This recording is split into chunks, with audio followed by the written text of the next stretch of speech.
Joining me on this episode of the Football Analytics Show is Adam Levitan. He is the founder of Establish the Run, and quite honestly, one of the most sought after guests heading into Super Bowl weekend to talk about props. Adam, welcome to the show. Hey, thanks for having me. Yeah, absolutely. The Football Analytics Show is brought to you by the Power Ranks Sports Betting Newsletter. Looking for some action on any given weekend?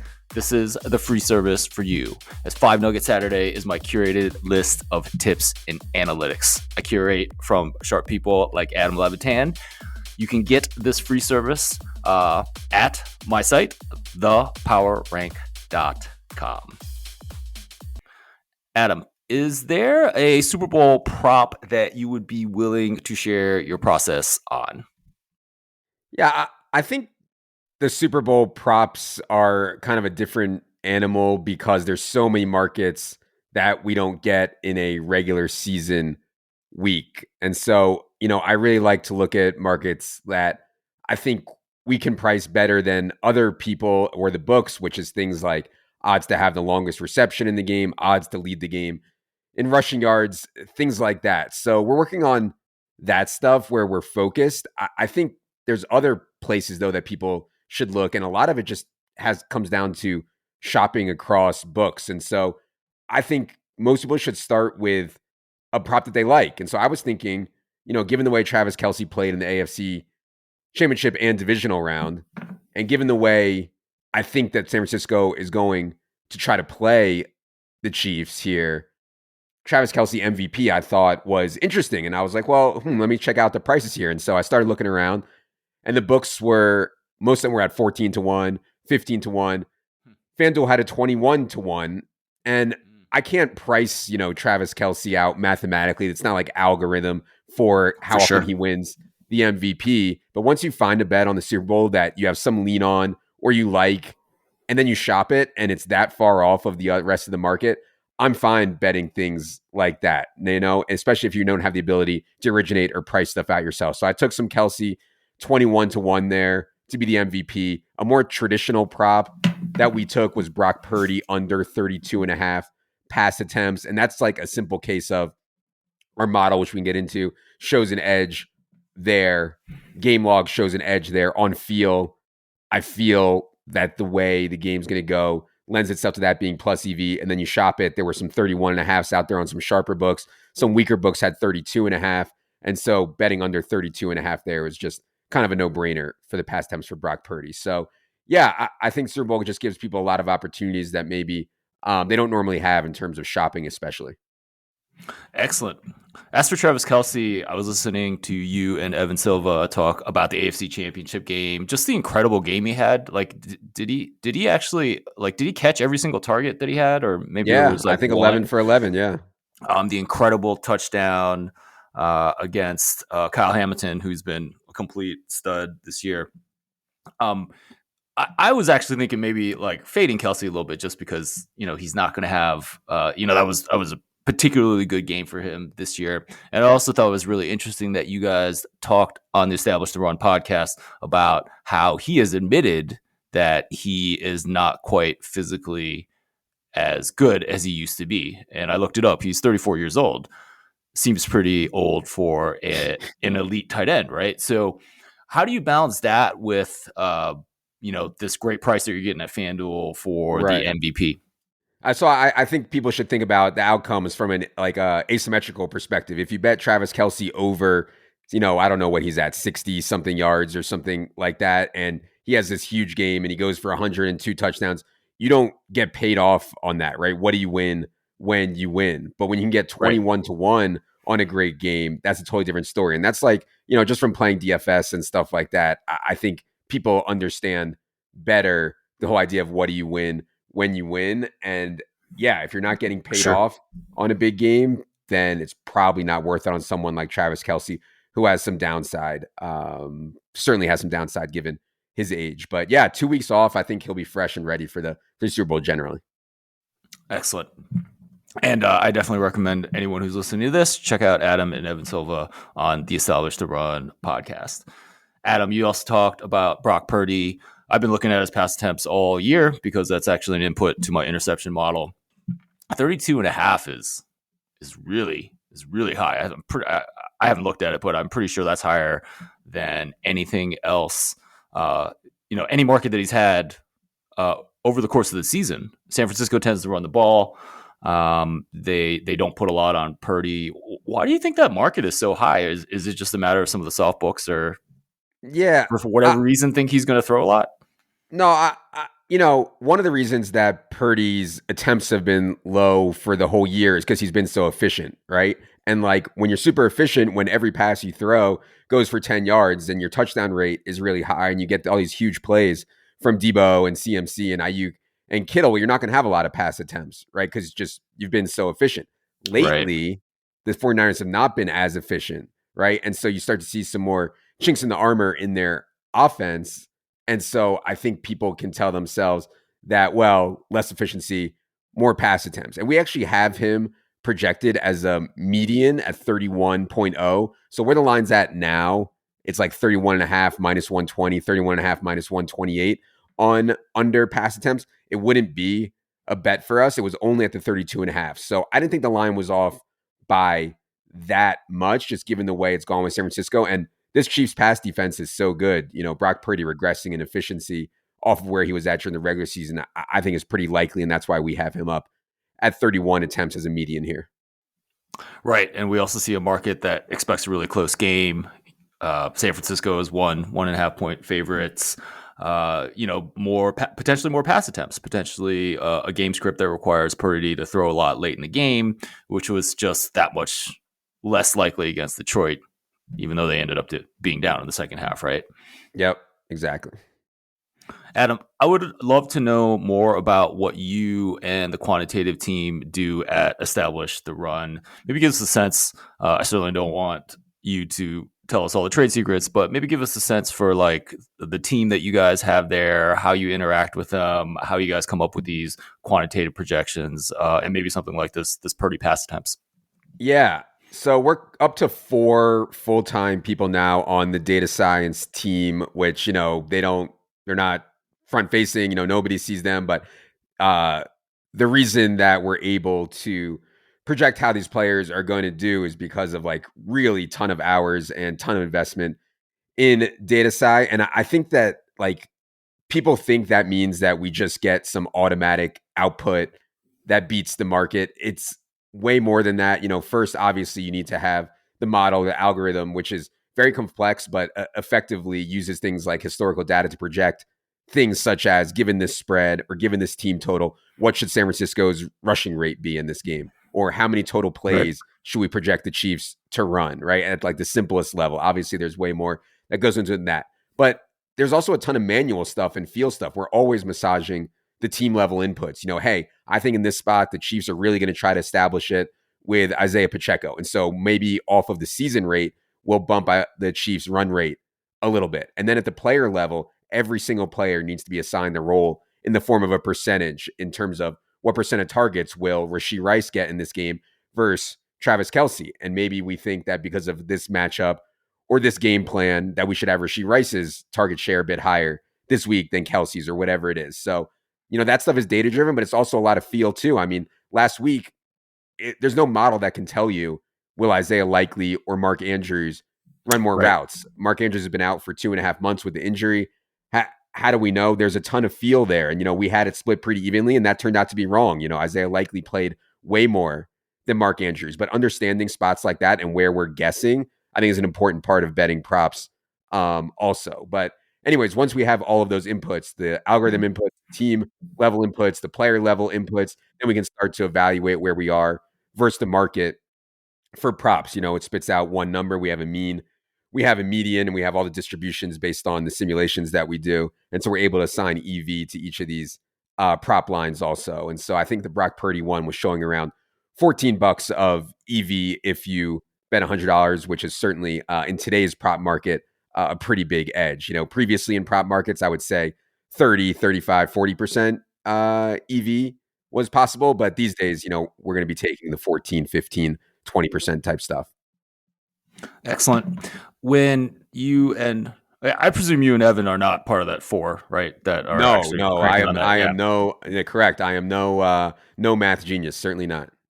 Well, you've done very well for yourself, Adam. But uh, how like does it ever happen that you guys? I mean, you guys clearly work closely together, but in some sense, like some of your insights, like you guys are talking about, well, how many targets does Mark Andrews get off of reception?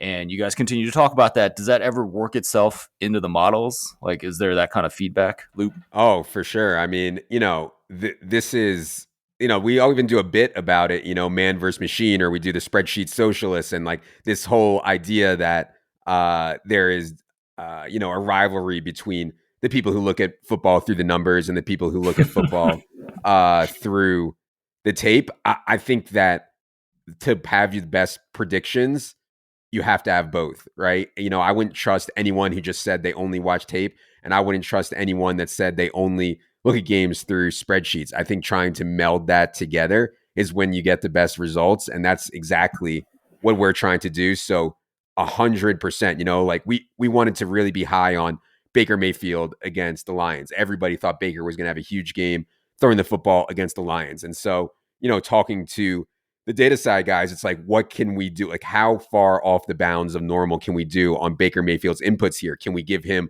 a 75% completion rate? Can we give him yards per target that's way outside of anything that we've seen from him in his entire career? And usually it's like, we don't want to go that far, right? We don't want to project Sure. these absolute outlier stuff because then you get crazy things going on. But yeah, we can project him at the higher bounds of what's reasonable from a projection standpoint. So yeah, that stuff happens every week and constantly. Excellent. Adam, you also talked about how the prop market has changed. You have been leading the efforts for NFL props at Established to Run for, I think you guys, what, like 3 or 4 years now? Yeah, about that. Yeah.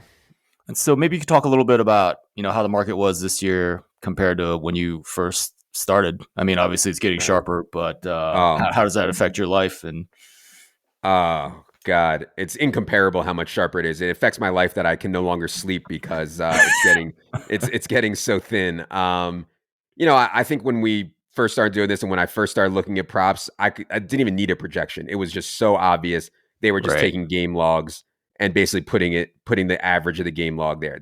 And you could bet an under almost every time because they were using the mean on a game log, not really adjusting for players being out, not adjusting for matchups, and not adjusting for mean versus median. And so I could just show up Friday night, Saturday, Sunday, no model, no projection, easily win 60, 65%, mostly taking unders, almost exclusively taking unders in player props. Now, I think almost everyone's losing in NFL player props, like just casual people showing up and doing it, even if they're reasonably sharp. It is way harder than people think. There's so many eyes on this market now. There's eyes on it earlier. People are betting this stuff Tuesday, Wednesday, Thursday, and that's not great for us. We wait for widely available. In other words, a ton of books that take action to post, and that's usually not until Friday or Saturday. By that time, a lot of really good people are looking at this market now, and a lot of the lines are gone. And so, yeah, it has gotten to be an absolute war in the NFL player prop market. And that's why, things like who will lead the week in rushing or who will have the longest reception in this game, stuff that we're able to price now, I think is important because these books keep adding more markets and it's just Mhm. harder and harder for people to find that stuff. So, I know a lot of like gambling Twitter and sports betting. People love to complain about edges eroding and stuff like that and blaming other people. I just think if there's no reason to complain, there's a million other markets to look at and all markets are going to get eroded eventually. It's just a question of how quickly. For sure. Is like longest rush and longest reception, is that kind of a newish market that you guys are looking at more, figuring out how to quantify and bet? Yeah, so the only way to really do that stuff is with a simulation process, and we got that going with the data side team for the first time this past August, like right before the season. We finally finished it after like a 6-8 month process. So yeah, with a sim, and that's how the books are pricing it too. You're able to Interesting. see who has the longest reception, who has the most rushing yards in this game, and how often they do so across 10,000 simulations of the game, and then kind of price it from there. Dang it! I was hoping I could just look at historical data on that and maybe get some insights for the Super Bowl, Yeah. but it sounds like it's going to be a little bit harder than that. Yeah, I assume that the books are doing it simulation based. I would think. Interesting. Adam, so would love to ask you a little bit about the game, Kansas City versus San Francisco. I actually just looked at the markets, and FanDuel's at San Francisco minus 2.5. That was not available 2 days ago. We talked. Maybe let me ask you first about San Francisco's offense versus Kansas City's defense. There was a lot of talk after the Baltimore game about how they never ran the ball against a pretty weak Kansas City rush defense. They threw right into the heart of a really strong pass defense. What do you see San Francisco doing trying to attack this Kansas City defense? Yeah, I think Purdy has been shaky enough that they're going to start with a pretty run heavy game plan and see how it goes from there. I mean, Kansas City's, especially on the perimeter. I mean, Kansas City's perimeter pass defense is so good, and yeah, I think they'll start that way. Purdy has not been great, despite what he showed in the championship game. I think Purdy's not been great trailing, and so trying to keep him out of those situations, I think, is important. So yeah, I think the plan will be a lot of Christian McCaffrey running the football, and he's been just absolutely incredible there all year. It does strike me, just you mentioned where the line is at on FanDuel and stuff. Like, seems like everybody thinks Kansas City, or at least the public likes the Kansas City side here, and a lot of that I think is just San Francisco has not been playing well for like the last month, and Kansas City's obviously been playing very, very well during their 3-game playoff run here. So yeah, it's interesting to me. I think if I wanted to bet Kansas City, God, it's hard for me to say because I think sharps and big money will probably be on San Francisco, but there's going to be an overwhelming amount of public, and I think some sharps I'm sure will like Kansas City also. So I don't know where the line goes. I'm a little surprised right now though that it's not closer to a pick. I guess I would say instead of the 2.5 that you mentioned on FanDuel.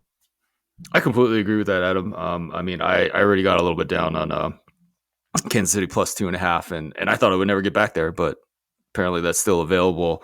I don't really like the idea that San Francisco is probably going to try to run the ball. I think you are right there. I think they're going to try to do that. That could and they can. You guys mentioned this on the pod, right? Like it's one thing with Baltimore's running backs, and they don't really give you a lot of explosiveness. It's a different story with Christian McCaffrey, who's clearly capable of breaking big plays. Yeah. So I I definitely see that them being successful there. Maybe let me ask you a little bit about the other side of the ball. Kansas City has focused more on their top guys: Travis Kelce, Rashi Rice, Isaiah Pacheco. Um, I presume we expect that going forward, and in general, like it's pretty sticky that if you see guys are getting target share recently, that tends to persist, right? Yeah, sure. And I think they were public about that, halfway through the year, maybe 3/4 of the way through the year, they came out and said, we're going to stop rotating as much. We're going to stick with the same guys and we're going to ride with them. Unfortunately for them, that includes Marquez Valdez-Scantling, who isn't very good, and Justin Watson, who isn't very good. But of course, it also includes Rashee Rice and Travis Kelce, as you mentioned. So yeah, I think that's the plan for sure. I think people overrate San Francisco's defense a little bit in the fact that they have a ton of good players. I mean, they are so talented on defense, but they just haven't been that good this year. I mean, we're doing the yards per play stuff where it's stripped out a lot of the noise. In other words, strips out throwaways and Hail Marys and kneel downs and all these things that kind of affect yards per play. And in that yards per play allowed stuff, San Francisco's only like 13th or 14th in the league, despite having all this talent. So I don't think that Kansas City is going to have a problem moving the ball. Certainly you can run on San Francisco, but I would not shock me if they have success throwing the football either. Excellent. Adam, you and Evan are going to do this huge props podcast next week. Really excited to listen to that. Do you have any general advice for how to approach props for the Super Bowl? Yeah, I think the weirder the prop, the more likely it is you can find an edge on it. There's just so many weird, crazy props out there that is difficult for books to price and difficult for them to defend. I saw some people talking about what will be the longest field goal missed or something like that, and like but props like that are Super Bowl only, and it's hard to figure out. If you have an angle there, don't be afraid to play it. Don't be afraid to be aggressive with it, because I would not be so certain that the books are sharp on all of those. And if you can price it across books, I mean, that's the big thing for the Super Bowl. You get so many crazy numbers. MVP is a huge market, and there's still way off market stuff there. But I mean, there's like plus 175 on one book versus plus 105 on another book is something you just don't see for most of the year on the same prop in other situations. So Super Bowl is just a huge bonanza for stuff like that. If you're willing to grind and really look across books, I think you'll find some really good stuff. Excellent. Last year, I was listening to your pod on Super Bowl props, and I think it was like minus 650 for no doink on a field Yeah. goal or extra point. And I like that. I put that in my newsletter. It unfortunately lost. Yeah. Sad to say, but it was an interesting example because you mentioned it was like, oh yeah, I looked for some data on this and I couldn't find it. But like, how often do doinks happen? They happen, but I mean, I Yeah. can remember like 4 or 5 this year. So I'm actually thinking like, I don't know, maybe we'll get minus 300 this year on the doinks. I still think it's something that's an interesting thing to look at, and maybe maybe one of those markets that they just screw up, right? Especially Well, since it happened last year. yeah, for sure. And I have no idea where to how to track or figure out how many doinks there have been. But if you could figure that out, maybe like you go back and you watch every game from the last 5 years and you chart how many doinked, I guarantee that you could find an edge there. And typically on those really high juice markets, you mentioned minus 650, they know that casual people don't want to lay 650 Right. to win 100. And so there's almost always value. And I don't want to say always, but there's typically value on the yes side of those. If you're willing to lay the minus 650, there's typically value there. Right. And like, I think other people have talked about the value in laying the money for no safety and stuff like that, right? Like the Yeah, stuff that's like exactly. minus 2,000 or whatnot. Um, Exactly. yeah, it is going to be it's going to be interesting, and I'm looking forward to listening to your stuff. I'm looking forward to personally digging in myself. Adam, really respect a lot of your work and particularly your podcast, because you have figured out a way to get your listeners to ask you questions not just about football but about life. And I was listening to one of your last episodes where you talked about as punishment for coming in last in your fantasy football league that you should get a colonoscopy without anesthesia, which I thought was hilarious. So I was going to take this opportunity to skip the line and just ask you a question about life. So Sure. you ready for this? Sure. All right. So you're a good poker player, and of course I'm asking for a friend, definitely here. So you're a good poker player, Adam, and you go to a local game, and it's not exactly the sharpest table in the room, and you see one guy in particular that's not a good player. Maybe he's going all in way more than he should, maybe once every 2 times around the table, and he keeps doing this. Um, do you go all out to take all the money from these weak players, or do you have a soft spot in your heart that says, maybe I should take it easy on these players? Yeah. Great question. I think it depends what the game setting is. There's some guys in my neighborhood where I live, and they have a monthly poker game or something, and they play for $20 or $50 or $100 or something like that.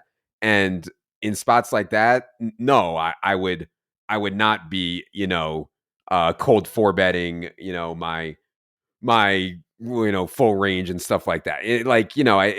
It would just be ridiculous if I'm in a game that is raked, in a game that has a professional dealer, in a game where people are not just there to socialize, they're there to play poker, and they are trying to win. Then I have absolutely no problem whatsoever trying to take every cent that they have. We all understand the rules. You all understand. I think when you go to a real poker game, that whatever money you put on the table is in play, and everybody knows what's going on. And so, yeah, I have no problem in that setting. But yeah, and in the social setting, for sure, I would just take it easy, or purposefully, play real passive or something like that. That's interesting. That actually was not the answer I was expecting.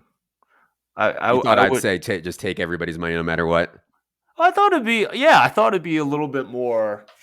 I think back to some of the things that you said about game selection and in DFS and being there to win. It's a little bit different when it's a social setting. This quote unquote friend of mine has definitely not laid off these weaker players in the local games.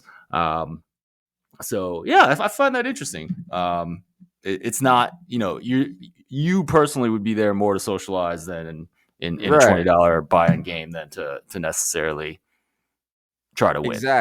Exactly. Yeah. I mean, I'm not going to make any real money anyway, so might as well just have fun and not make these guys' lives miserable by just beating up on them. Right.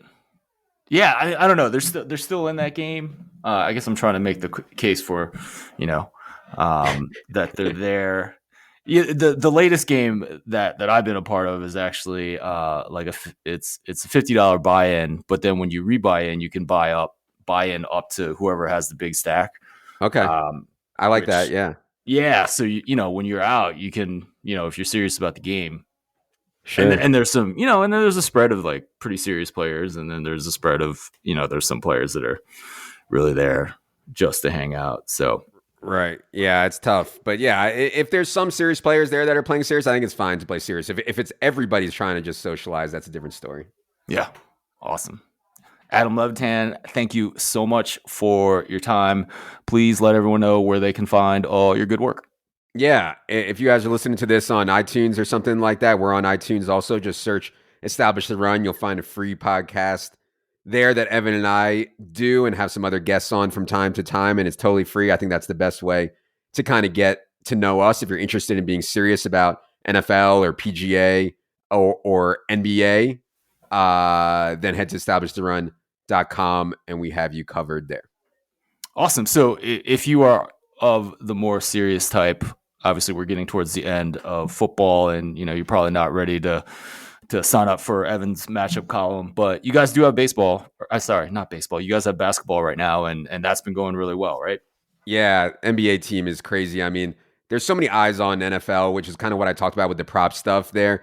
To do projection and elite projections every day for the NBA is like such an overwhelming task that most people don't even try. There's so many guys that are hurt, resting, last second scratches. Everybody's in and out of the lineup.